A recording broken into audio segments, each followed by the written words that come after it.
काफ़ी लोग बहुत निराश हैं मार्केट से और वो ऐसा सोच रहे हैं कि काश मैंने गलती कर दी है मार्केट में पैसा डाल के, क्योंकि यहाँ पे रिटर्न ही नहीं बन रहा है। अगर मैं ये पैसा एफडी में डाल देता या कहीं और जगह डाल देता तो मुझे एटलीस्ट 7 6 7% तो मिलता। यहाँ तो भैया हमारा उल्टा नुकसान हो रहा है अगर हमने स्मॉल कैप में डाला है, और ना कि कोई रिटर्न नहीं मिल रहा हमको। मतलब बहुत बड़ी गलती कर दी हम लोगों ने पैसा डाल के। तो दोस्तों, एक चीज़ मैं आपको बताना चाहूँगा या आपसे एक क्वेश्चन करूँगा मैं आज इस वीडियो के माध्यम से। आपने जो पैसा डाला था, उस टाइम पे आपका पर्पस क्या था? आप मुझे आंसर दीजिए कमेंट के अंदर, या आप खुद बताइए कि आपका उस टाइम पे क्या मोटिव था उस पैसा डालने का? क्या वो मोटिव था कि आप अपने किसी फाइनेंशियल गोल के लिए पैसा डाल रहे थे? क्या आप सिर्फ ट्रेडिंग के लिए पैसा डाल रहे थे कि मार्केट भाग रहा था चलो हम भी घुस जाते हैं उस टाइम पे पैसा डाल रहे थे? क्या उस पैसे के लिए कोई पर्पस था, जैसे कि आपकी रिटायरमेंट हो सकती है, या तो आपको घर परचेज करना है, वो हो सकता है, या आपको लगता है या मुझे वेल्थ क्रिएट करनी है, वो हो सकता है। और वो गोल आज से लंबे समय मान ले तो 5 10 15 20 साल के बाद आने वाला है, अभी नहीं आने वाला है। तो अगर ये बात थी तो ये वीडियो आपके लिए है।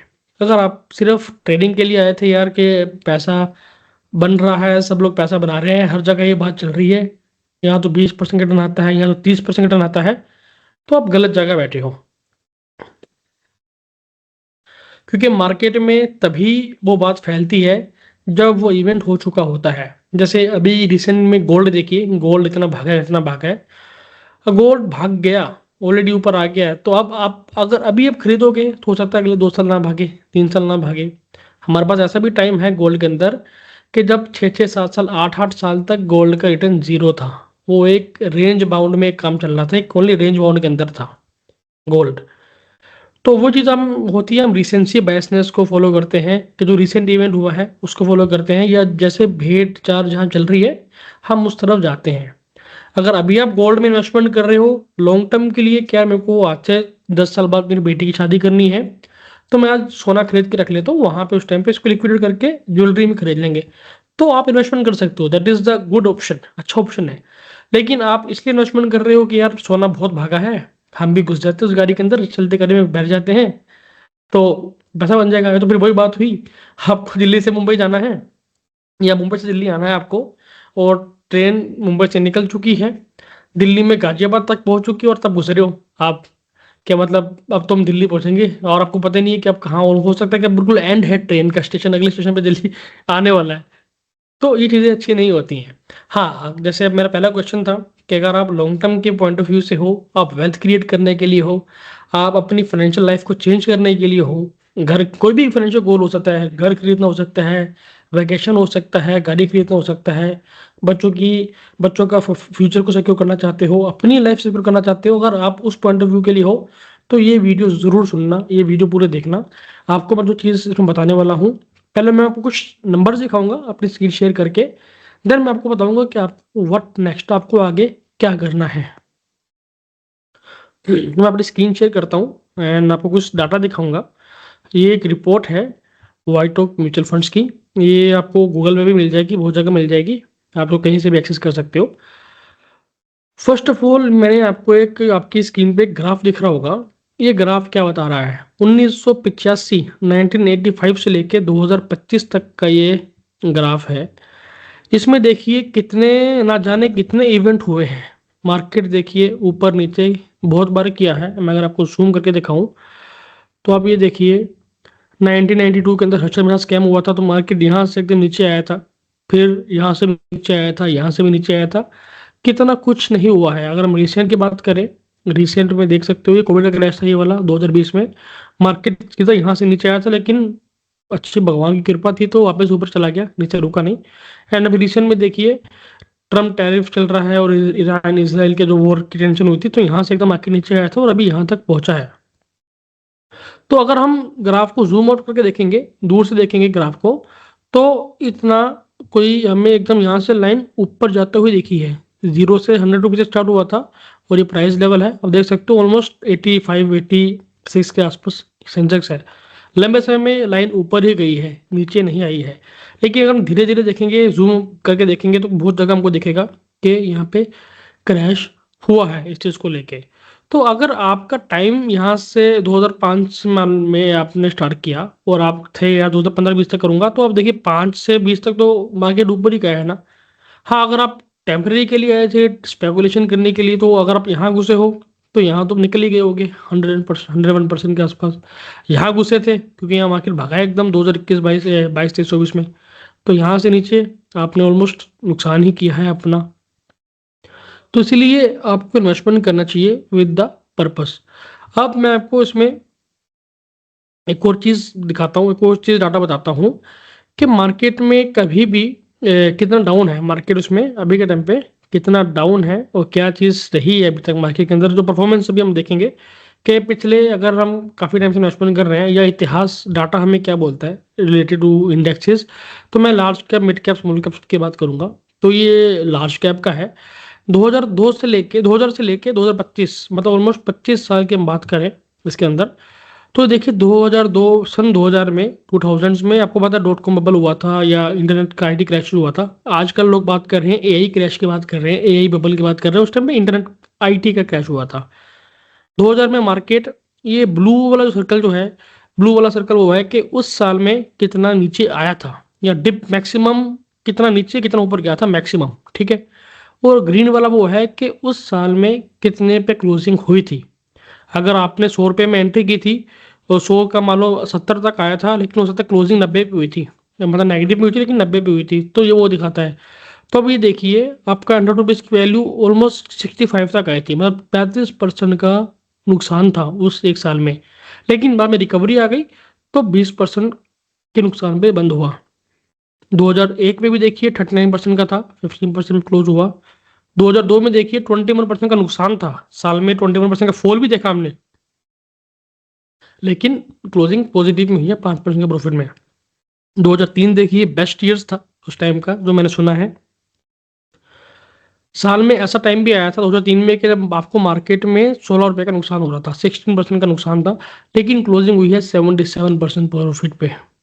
तो देखिए कोई एक ऐसा साल नहीं गया, आप कोई भी एक साल देख सकते हैं कि जहाँ रिटर्न अच्छा बना है लेकिन नेगेटिव नहीं हुआ है। नेगेटिव भी आपको देखने को मिला है। अभी की बात करें 2025 में निफ्टी ने 8% तक का माइनस देखा था, ड्रॉ डाउन देखा था, लेकिन अभी करंटली 10% प्रॉफिट के आसपास है कंपेयर टू लास्ट ईयर। यहीं अगर हम बात करें मिड कैप की, मिड कैप में देखिए गिरता तो ज़्यादा गिरता है। 2008 में ऑलमोस्ट 66% मिड कैप क्रैश हुआ था, 66%। 2020 में 40% क्रैश हुआ था और अभी 17% नीचे आया था, लेकिन अभी करंट में वापस ऊपर आ चुका है। एज ऑन डेट 5% प्रॉफिट में आ चुका है। अब वो भी बात करें स्मॉल कैप की, स्मॉल कैप 2008 में 76% क्रैश हुआ था, 76%। कोविड में लगभग 47% क्रैश हुआ था।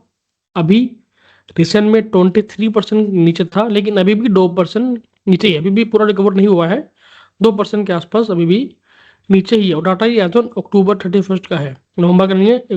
अक्टूबर का लास्ट वर्किंग डे था, तब तक का ही मैं आपको ये डाटा बता रहा हूँ। तो ये तो था ओवरऑल मार्केट का कि मार्केट में large mid cap small cap ने कैसे काम किया है।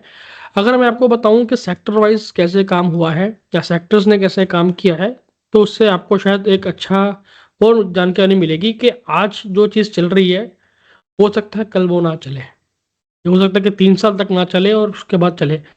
तो इसलिए बोलते हैं कि आप अगर अपनी इन्वेस्टमेंट डिसीजन ले रहे हो पिछले जो हुआ है उसको देखते हुए, तो ऐसा ज़रूरी नहीं है कि आगे भी वही होता रहेगा। ऐसा कहीं लिखा नहीं है, ना इस चीज़ की कोई गारंटी है। अगर पिछले 3 साल में आईटी चला है तो अगले हो सकता है 2 साल तक आईटी नेगेटिव में रहे, इवन बॉटम में रहे। अगर मिड कैप चला है तो मिड कैप आगे भी चले, ऐसा कोई ज़रूरी नहीं है। बैंकिंग पीएसयू की बात करते हैं, मैं आपको कुछ डाटा के साथ दिखाता हूँ कि कैसे कैसे चीज़ें रही हैं। तो ये एक डाटा है, ये सेक्टर वाइज डाटा है। अब ये ऊपर तो इंडेक्सेस का डाटा हो गया, ठीक है, इंडेक्सेस ने कैसे काम किया है। अभी हम बात करें कि आईटी की, निफ्टी आईटी की।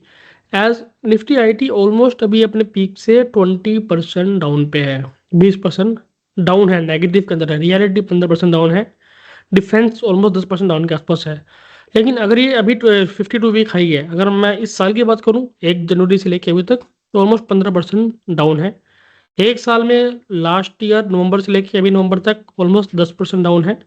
2 साल की बात करें तो ऑलरेडी 10% का प्रॉफिट बना के दिया है। 3 साल में 9% का और 5 साल में 13% का इसने प्रॉफिट हमें हर साल बना के दिया है। तो मैं आपको बताने चाह रहा हूँ कि अगर आपने इस समय देखा है कि 13%, मैं आपको दूसरा चार्ट दिखाता हूँ, इससे आपको शायद अच्छा पता नहीं लगेगा। मैं आपको एक दूसरा चार्ट दिखाता हूँ, इसमें इस चार्ट से आपको अच्छा पता लग जाएगा कि मैं क्या चीज़ आपको कहना चाह रहा हूँ। अब हम थोड़ा इसकी बात करते हैं, ये करते हैं इसकी पीएसयू बैंक, क्योंकि पीएसयू बैंक ने काफ़ी रिटर्न बना के दिया है। अगर 2019-20 की बात करें, अब ये देखिएगा 18 में पीएसयू का रिटर्न था -16%, 19 में -19%, 20 में -30%। तो ऐसा टाइम भी था कि जब पीएसयू 3 साल तक बैक टू बैक नेगेटिव में रहा था। उसके बाद देखिए 40%, 74%, 33%, 14% का प्रॉफिट उसके अंदर आ गया, अच्छा खासा आ गया। अभी आगे सस्टेन करेगा नहीं पता, किसी को नहीं पता करेगा नहीं करेगा। आईटी की बात करें, देखिए आईटी उसी टाइम पे, आईटी का रिटर्न देखिए इस टाइम में जब हम बात करें 2020 की, आईटी में 57%, 61% प्रॉफिट था इन 1 ईयर, 1 साल के अंदर। लेकिन अगले साल क्या हुआ, -24% 2022 में, फिर 26% प्रॉफिट में आ गया था, फिर 23% रहा, और अभी देखो 17%, 16% अभी भी नेगेटिव के अंदर है। तो अभी चार्ट को, स्क्रीन को पोस्ट करके देख सकते हो कि ये सारे इंडेक्सेस की बात करिए, कोई ऐसा इंडेक्स या कोई ऐसा सेक्टर नहीं है जो कंटिन्यूसली आपका ग्रीन में रहा है या पॉजिटिव में रहा है। अगर आज को टॉप पे है, वो कल बॉटम में आएगा ही आएगा। अभी मैं एक रिसर्च रिपोर्ट देख रहा था, उसको मैं वीडियो बनाऊंगा, नहीं मैं जल्दी एक वीडियो लेके आऊंगा या वेबिनार करेंगे उस चीज़ के ऊपर। जो स्कीम 2021-22 में नंबर 1 पे थी, क्योंकि अगर आप, हम लोग क्या करते हैं, म्यूचुअल फंड स्कीम्स खरीदते हैं, कंपेयर करते हैं उसको कि पास्ट में क्या हुआ था, उसको देख के रिटर्न अच्छा आ रहा था। जो स्कीम टॉप पे थी, वो स्कीम अगले 2 साल के बाद उसका जो रैंक था 124 125वां रैंक था उसका। तो अगर आज आप किसी से भी पूछते हो यार मुझे कोई बेस्ट स्कीम बताओ, तो बेस्ट स्कीम आज की बेस्ट है, अगले 2 साल बाद नहीं रह सकती, रहे ना रहे किसी को नहीं पता है, और डाटा है, इतिहास गवाह है, कोई स्कीम बेस्ट नहीं रहती है। ये सेक्टर्स की बात करते हैं या विनर्स की बात करते हैं। अब देखिए, ये मैं आपको इसकी बताता हूँ, ये सेक्टर्स की, देखिए हर साल कोई ना कोई सेक्टर चलता है। 2000 अगर 21 की बात करें तो आईटी 62% था, और आज के टाइम पे आईटी कितना है, माइनस, एकदम देखिए टॉप से एकदम नीचे आ गया अगले 3 साल के अंदर। पीएसयू की बात करें, पीएसयू एकदम यहाँ 15% के आसपास का था, और अभी एकदम 26% के आसपास आ चुका है। एनर्जी देखिए 4% के आसपास है, और यहाँ एनर्जी एकदम टॉप पे था 13% के आसपास, 3-4 साल पहले। तो जो आज टॉप पे है, कल नीचे रहेगा, हमें नहीं पता है। अभी देखिए पीएसयू बैंक यहाँ पे लगभग 15% था 2024 की बात कर, लास्ट ईयर आज 26% पे आ गया है, ऊपर आ गया है। तो जो ऊपर था वो नीचे था। फार्मा देखो, फार्मा 2024 में लगभग 40% पॉजिटिव में था कि फार्मा ही फार्मा चल रहा है कोविड के बाद। तो 40% प्रॉफिट, आज देखो 1 साल बाद कितना है, -4.6% के आसपास। इंफ्रा देख सकते हो, इंफ्रा ठीक है, 2 साल थोड़ा थीम चल रहा है इसके अंदर, बात कर सकते हैं। एफएमसीजी यहाँ पे 1.5% के आसपास था, अभी 0.7% के आसपास है। तो मैं वही कह रहा हूँ, यहाँ पे लिखा भी हुआ था, पास्ट परफॉर्मेंस मे और may not sustain in the future and it's not a guarantee. भविष्य में क्या होगा हमको नहीं पता। हमको ये पता होना चाहिए कि हमारा जो पोर्टफोलियो है, मैं स्क्रीन शेयर करता हूँ, स्टॉप करता हूँ।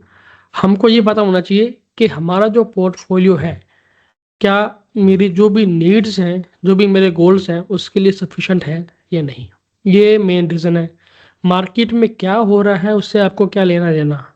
ठीक है, रिटर्न जरूरी है, आई नो, बट मैं आपसे एक सिंपल क्वेश्चन पूछूंगा।